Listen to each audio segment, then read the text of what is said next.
Damos la bienvenida a la doctora Angélica Abad. Ella es politóloga, docente de la Universidad de Cuenca. Doctora Abad, quisiéramos invitarle a analizar el momento político que vive Ecuador con 17 candidaturas para presidente y vicepresidente de la República, respectivamente, que son el saldo de las elecciones primarias de Ecuador y la expectativa que existe en cuanto a una reducción de esta cifra debido a las alianzas que pueden aún acordar entre partidos y movimientos políticos. ¿Cómo ve usted la situación? La situación se perfila igual de fragmentada que en los últimos comicios, en los dos últimos comicios que hemos tenido en el país. La esperanza, digamos, de que salga una candidatura de una alianza por esta denominada unidad de izquierdas parece que se va diluyendo. Ya faltan 4 días y todavía no sabemos muy bien qué es lo que está pasando. Vemos que otras precandidaturas, sobre todo el grueso de las que están a la derecha, si se quiere, se han confirmado en el Consejo Nacional Electoral. Em, entonces, lo que vamos a tener probablemente es nuevamente una elección muy fragmentada, pero con discursos similares, porque muchos de los candidatos que han aceptado su nominación, digamos, ante el CNE, tienen ideas y posiciones ideológicas que más bien, digamos, que les diferencian poco, ¿no? Ahora, en medio de eso, y al igual que lo que ha pasado en comicios anteriores, lo que creo que veremos es que la opinión pública y la ciudadanía va a concentrar sus preferencias en torno a no más de 5 candidatos que vendrán a ser las candidaturas fuertes, ¿no? Esas que estén compitiendo por un pase a la segunda vuelta. Y entre esas podemos esperar que evidentemente esté la del actual presidente Daniel Noboa y la de la Revolución Ciudadana. ¿Qué observaciones surgen de la situación actual con respecto al sistema de partidos de Ecuador? ¿Qué tan bien o mal está funcionando? Bueno, el sistema de partidos en Ecuador funciona pobremente, no porque no permita que exista competencia, es decir, el problema no está tanto en la fragmentación, sino en el contenido de esa fragmentación. Existen países en donde tenemos mucha más fragmentación en el sistema de partidos, donde hay ofertas variopintas, pero es el cómo están funcionando realmente esos partidos. Nosotros tenemos partidos que tienen nombre y apellido, cuyos líderes, dueños, amos y señores se identifican claramente. Vemos partidos que cambian o que se activan únicamente en periodo electoral y que el resto del tiempo no existen, ¿no? Entonces son realmente máquinas electorales, como se les suele decir, con más, digamos, propuestas superficiales que propuestas de contenido, que una visión clara de hacia dónde quisiera llevar el país. Y en eso vemos que sirven más bien para es el sentir y de ahí también la desafección y el disgusto que tiene la ciudadanía con los partidos políticos, que se utilizan más para conseguir o satisfacer intereses más propios que para el beneficio de un proyecto social, no de un proyecto país concretamente. Pensando en las alianzas y sabiendo que hasta el día viernes tiene que definirse la situación, ¿piensa usted que podrían darse algunas de esas? Se especula. Alguna de la derecha, pues tiene por lo menos cuatro candidatos, todos ellos muy cercanos al Partido Social Cristiano. Está también esta alianza de izquierdas que ha tenido algunas convocatorias, pero sin humo blanco hasta el momento. Y está, no sé si con las izquierdas o en un grupo aparte, el correísmo también con varios de sus miembros en diversas candidaturas. A ver, es bien incierto. La política general y el modus operandi del Partido Social Cristiano en estos años ha sido efectivamente buscar consensos y aliarse, pero sobre todo a nivel de la política subnacional. Digamos, a nivel de la política subnacional de asambleístas provinciales siempre hemos tenido alianzas y a veces alianzas un poco raras, ¿no? Me acuerdo de en alguna provincia había Pachacuti con el Partido Social Cristiano, cosas así. Se pueden dar y se han visto. Es el funcionamiento habitual de los partidos a nivel local para lo que es asambleístas provinciales. Eso ha sido mucho más difícil de consolidar a nivel, digamos, de las circunscripciones nacionales para asambleístas nacionales y para presidentes. Pero sí, el Partido Social Cristiano ha descansado muchísimo en el tema de las alianzas para poder sostenerse como partido. eh, Recordemos que la ley electoral en nuestro país distingue entre partidos y movimientos y les pone un poco distintos dinteles para mantenerse vigentes, ¿no? Entonces, por el Partido Social Cristiano podría buscarse, pero sí es verdad también que el Partido Social Cristiano en las últimas elecciones ha venido perdiendo muchísimo de su caudal electoral y sus bastiones. Digamos, y ha cedido a la Revolución Ciudadana realmente. Entonces, un poco la autoridad con la cual, o el atractivo de aliarse con el Partido Social Cristiano se puede también ver diluido por ese lado.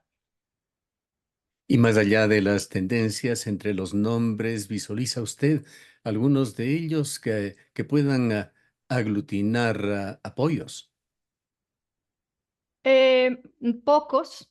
En realidad, lo que vemos dentro digamos, de estos 17 perfiles, por el lado de la izquierda, podemos ver que hay, digamos, políticos con más experiencia o líderes sociales que por lo menos han gravitado más en la arena pública nacional. Del lado de la derecha, en cambio, tenemos el perfil suena, ¿no? Jan Topic, que causó revuelo en las elecciones anteriores, de nuevo el presidente. Tenemos también a Andrea González, tenemos a Cucalón. Bueno, sí tenemos nombres, ¿no? Pero también vemos que por ese lado son personalidades fuertes en sí mismo, que no se ven, o sea, yo no les veo cediendo posiciones o cediendo puestos. Y luego, pero digamos, en sí mismo, ¿qué atractivo pueden tener por sí solos? Mm, yo creo que quizás el topic es el que más pueda capitalizar el descontento de la ciudadanía con el tema de la seguridad, porque últimamente, digamos, el presidente ha ido perdiendo ese tema sobre el cual se había posicionado en el gobierno, pero poco más, ¿no? El resto son figuras, Cucalón, por ejemplo, que a lo mejor no atraen tanto a una ciudadanía que está muy, cada vez más, si cabe, cansada de la política tradicional. Entonces, no veo en sí mismo dentro de esta arena política un liderazgo carismático fuerte por la derecha, tampoco por la izquierda, que podría de alguna manera aglutinar a amplios segmentos de la población. Con los cambios de camiseta que se han dado y con esas transiciones, algunas de ellas realmente difíciles de entender desde un punto de vista ideológico, ¿cuáles de las cartas actuales ve usted con mayor sindéresis en materia ideológica que realmente, más allá de los nombres y las apariencias, eh, propongan una línea política para los votantes? Eh, Eso es más difícil de contestar. A ver, me parece que, digamos, puede a uno gustarle más o menos, pero la izquierda siempre es ideológicamente más clara, ¿no? En ese sentido, me parece que el Partido Socialista ha marcado líneas claras respecto de lo que está dispuesto, ¿no?, a comprometer. El, ah, no hemos escuchado mucho, pero también la candidatura de Kronfle, digamos, se perfila como digamos, con una ideología más clara. Eh, el resto son bastante desconocidos y ambiguos respecto de lo que creen. El tema de la izquierda democrática con Rabascal es un signo de interrogación. Realmente ahí no sabemos qué es lo que va a ocurrir, ¿no? Y cómo pueden ambos hermanarse, tanto digamos, el binomio presidencial como el propio partido. Eh, y después está claro todas estas otras candidaturas incluyendo la de Rabascal mismo, ¿no? Que a uno le llaman la atención por haber sido personas muy militantes y muy cercanas a la Revolución Ciudadana. Entonces, ya lo hicieron antes, ¿no? En el 2017 de poner candidaturas de gente que en realidad era afín digamos, a la entonces Alianza País, ¿no? Y cuál era el sentido de eso, quizás del famoso divide y vencerás, pero en este caso no queda muy claro que sea así porque la Revolución Ciudadana, si bien sigue siendo la principal fuerza política del país, está en comparación con lo que fue en 2017, en 2013 y demás, muy venida a menos. ¿Y cómo ve usted la candidatura del presidente de la República, la de Daniel Noboa, que al momento refleja los mejores índices y posibilidades de acuerdo con las encuestas. A ver, efectivamente es, digamos, el que de momento se muestra como el candidato preferente. Sí, ser candidato y presidente a uno le da una ventaja bastante importante, ¿no? Porque puede poner a su disposición a la larga todo el aparataje del Estado y de ahí por eso siempre hay muchos controles y cuestiones así para el tema de la campaña. Eh, digamos, no le veo ni más ni menos fuerte en términos de sus propuestas que el resto, porque no se conocen muy bien las propuestas de ninguno. En ese sentido, son todos igual de ambiguos respecto de sus posiciones en cuanto a sus políticas de Estado y futuros planes de gobierno, más allá de lo que ha venido diciendo, ¿no?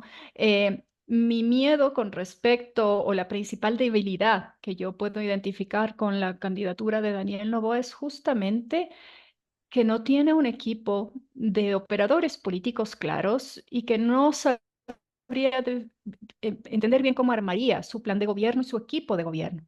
En ese sentido, a mí me da el temor de que termine igual que Lasso, ¿no? En caso de ser reelegido, las expectativas serían altas, pero tal como está el escenario político nacional, de nuevo podemos esperar un gobierno minoritario, sea cual fuere, que exige muchas concesiones a cambio de que en el legislativo podamos empezar a pasar, digamos, a agilitar las cosas, ¿no? Para la dinámica gubernamental. Y no estoy muy segura de que lo logre.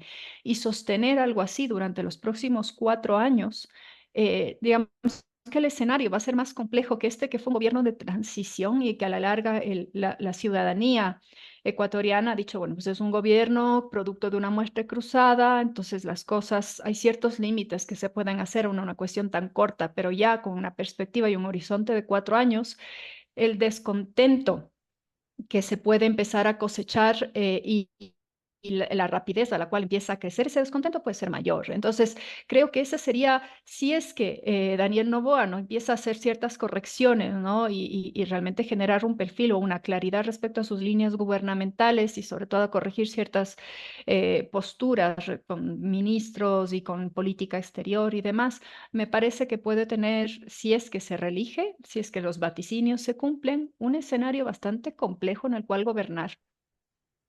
¿Y qué decir de la Asamblea Nacional? Allí se observa una serie de cambios de camisetas, algunas de ellas bastante incongruentes, y un afán de una gran cantidad de legisladores de reelegirse, que resulta un tanto contradictorio con las bajísimas calificaciones que secuencialmente recibe la Asamblea en cualquier tipo de valoración. Fíjese que esa es una de las paradojas para mí más grandes que tenemos en este país. Se nota, digamos, la falta de accionar o la debilidad de las instituciones y la inoperancia de la política pública. Yo creo que apunta directamente a la necesidad urgente de que exista trabajo legislativo. Es decir, todo en este país y toda la parte de la dinámica política y de la generación, digamos, de lo cómo se gestiona lo público, nos apuntan directamente a la imperiosa necesidad de que el legislativo funcione, ¿no? En ese sentido, hay una reivindicación, si se quiere, a la Asamblea Nacional como originario detentor de la soberanía popular. Y al mismo tiempo vemos cómo los partidos políticos han utilizado ese espacio solamente para poder suplir sus propios intereses, los intereses particulares de sus maquinarias electorales y quienes están vinculados ahí. Y creo que eso lo que hace a la larga es menoscabar de nuevo la legitimidad de la Asamblea y eso, la consecuencia directa es la deslegitimación del sistema democrático en su conjunto, ¿no? Porque vemos que tenemos una democracia que no tiene o que no es capaz de generar los resultados que estamos esperando.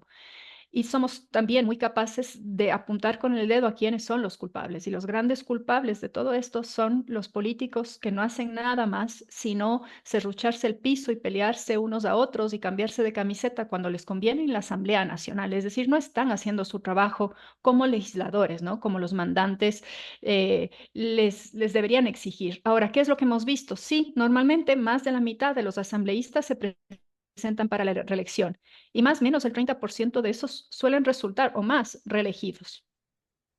Entonces ahí también tenemos que ver cómo el sistema hace que estas personas rindan cuentas, ¿no? Cómo la ciudadanía realmente puede hacer que los ciudadanos, que los partidos y los políticos que están representando esos partidos en la asamblea sean más responsables con su trabajo legislativo. Y ahí hay una laguna en términos de la rendición de cuentas.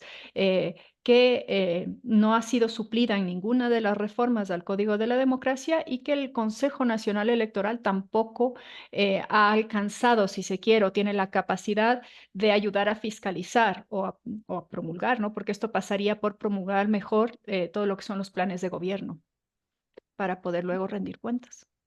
Y un tema final que quisiera preguntarle, ¿cómo ve usted ese factor de la vicepresidenta de la República, Verónica Abad, dentro de este proceso electoral y de esta transición hasta nombrar al nuevo gobierno? Bueno, Verónica Abad se convirtió en la gran piedra del zapato de sus zapatos enormes que utiliza para desviar la atención el Álvaro Noboa, ¿no? Álvaro, Daniel Noboa, presidente. Yo ya le confundo con el padre, no puedo. Eh, es la piedra en el zapato y al mismo tiempo, digamos, podemos analizar la figura de ella, ¿no? ¿Qué es lo que, podríamos preguntarnos, qué es lo que busca Verónica Abad una vez habiendo sido exiliada y al Medio Oriente? Em, ¿Qué futuro político podría tener? ¿Qué es lo que está persiguiendo con todas estas acciones? ¿Por qué no renunció tan pronto se dieron estas cosas, ¿no? Que siempre hay por ahí voces que dicen, ¿no? Lo que debería haber sido, si es que es leal a sí misma, es haber renunciado directamente, ¿no?